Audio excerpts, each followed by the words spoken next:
केंद्र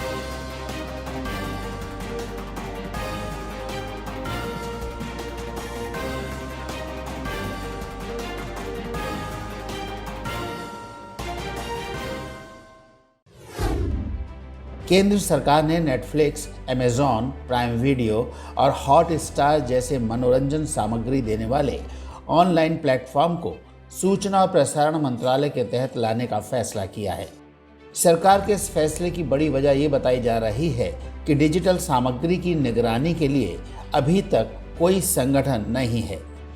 जैसे प्रिंट के लिए press council of India, news channels के लिए न्यूज़ ब्रॉडकास्टर्स एसोसिएशन और विज्ञापन के लिए advertising standard council of India है, लेकिन डिजिटल सामग्री के लिए ऐसी कोई भी संस्था अब तक नहीं है। मंत्रालय के एक अधिकारी ने बताया कि इसका मकसद सभी तरह के मीडिया को एक जैसे नियमों के तहत लाना है, जिससे डिजिटल मीडिया से जुड़ी कंपनियां देश के कानूनों का पालन कर सकें। केंद्र सरकार का कहना है कि डिजिटल मीडिया के नियमन की ज़रूरत है, क्योंकि ज़्यादातर आबादी किसी न किसी तरीके से डिजिटल माध्यम से जुड़ी हुई है। इनमें बड़ी संख्या में लोग अपनी तरफ से सोशल मीडिया पर कंटेंट डालने में भी पीछे नहीं रहते। यूट्यूबर और ब्लॉगिंग के जरिए पढ़े लिखे युवा कमाई भी कर रहे हैं। पारंपरिक टेलीविज़न को छोड़ लोगों का नेटफ्लिक्स, अमेजॉन या G5 के प्रति गहरा लगाव देखने को मिल रहा है। लिहाजा ये ज़रूरी है कि अब 357वें संशोधन अधिनियम 2020 के तहत डिजिटल कंटेंट का नियमन सूचना और प्रसारण मंत्रालय के अधीन हो।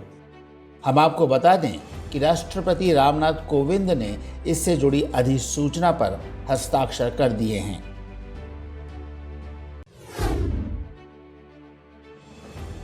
पूर्वी लद्दाख में भारत और चीन के बीच चल रहा सीमा विवाद जल्द ही सुलझने के आसार हैं।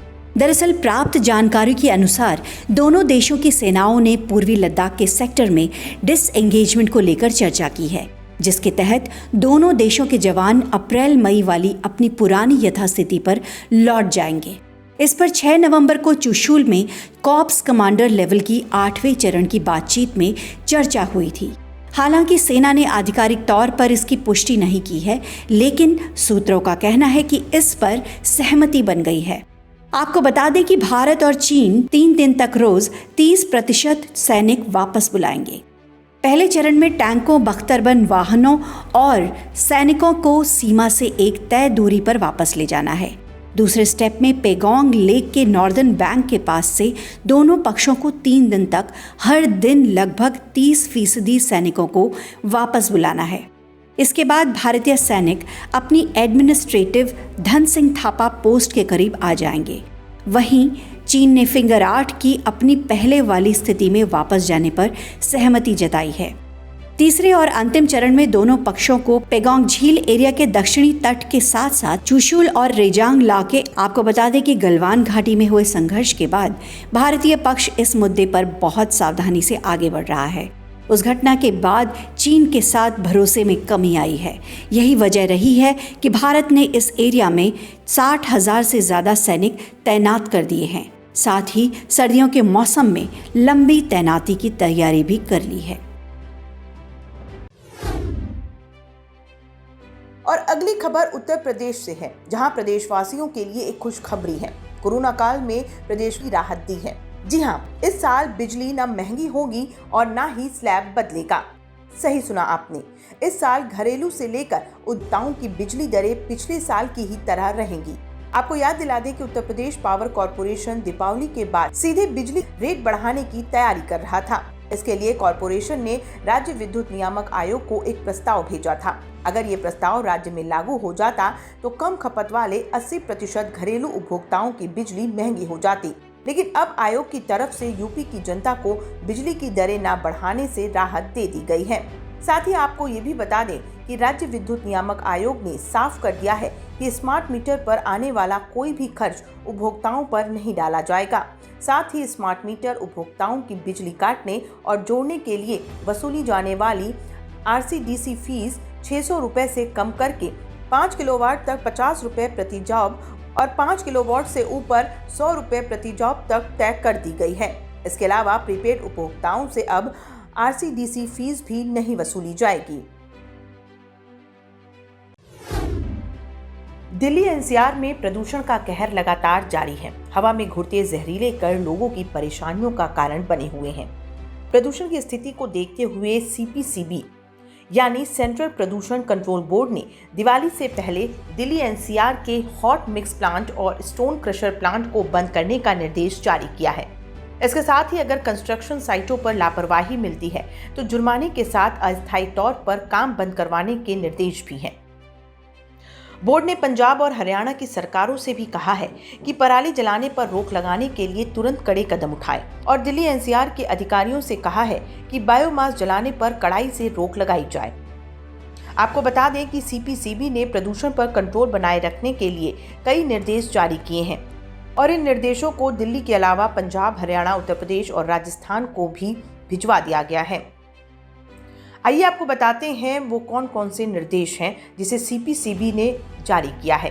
हॉट मिक्स प्लांट और स्टोन क्रशर जोन 17 नवंबर तक पूरी तरह बंद रहेंगे। सड़कों की मैकेनाइज्ड सफाई और पानी का छिड़काव बढ़ाया जाएगा, खासकर जहां अधिक धूल है। कंस्ट्रक्शन साइटों पर प्रदूषण के नियमों में कमियां मिलने पर उनके खिलाफ सख्त कदम उठाए जाएंगे। जुर्माने के साथ अस्थायी तौर पर काम भी रोका जा सकता है। पंजाब और हरियाणा पराली जलाने के मामलों को कम करें। दिल्ली NCR में कूड़े में आग लगाने पर सख्त नजर रहेगी। कोर्ट और NGT के पटाखों की बिक्री और इस्तेमाल पर रोक के निर्देशों का सभी एजेंसियां सख्ती से पालन करवाएं। हम आपको बता दें कि इन निर्देशों के साथ ही CPCB ने उत्तर प्रदेश, हरियाणा, राजस्थान और पंजाब के प्रदूषण नियंत्रण बोर्ड को आदेश में कहा है कि निर्देशों का उल्लंघन करने वालों के खिलाफ कड़ी कार्रवाई होनी चाहिए। उत्तर प्रदेश में रोजगार तलाश रहे लाखों युवाओं के लिए खुशखबरी है। जी हां, दिवाली के अवसर पर योगी सरकार ने युवाओं को तोहफा दिया है। राज्य सरकार ने मिशन रोजगार के तहत मार्च 2021 तक 50 लाख युवाओं को रोजगार देने का लक्ष्य रखा है। इसके जरिए सरकारी विभागों में खाली पदों को भरने के साथ साथ सरकार निजी क्षेत्र में रोजगार दिलाने का प्रयास करेगी। इसके अलावा स्वरोजगार के भी अवसर तैयार किए जाएंगे। आपको बता दें कि मिशन रोजगार के अंतर्गत प्रत्येक विभाग, संगठन या प्राधिकरण के कार्यालय में एक रोजगार हेल्प डेस्क बनाया जाएगा। हेल्प डेस्क उस विभाग से संबंधित रोजगार अवसरों की जानकारी इच्छुक युवकों को देगा। ऐसे विभाग जहां रोजगार, स्वरोजगार और कौशल प्रशिक्षण की योजनाएं ऑनलाइन चलाई जा रही हैं, उनमें रोजगार हेल्प डेस्क के माध्यम से युवाओं को ऑनलाइन रजिस्ट्रेशन हेतु प्रेरित किया जाएगा। आपको बता दें कि मिशन रोजगार की कार्य योजना तैयार कर ली गई है। इस अभियान के तहत 50 लाख युवाओं को रोजगार देने का लक्ष्य रखा गया है। दीपावली के बाद मुख्यमंत्री योगी आदित्यनाथ इस अभियान की औपचारिक शुरुआत करेंगे।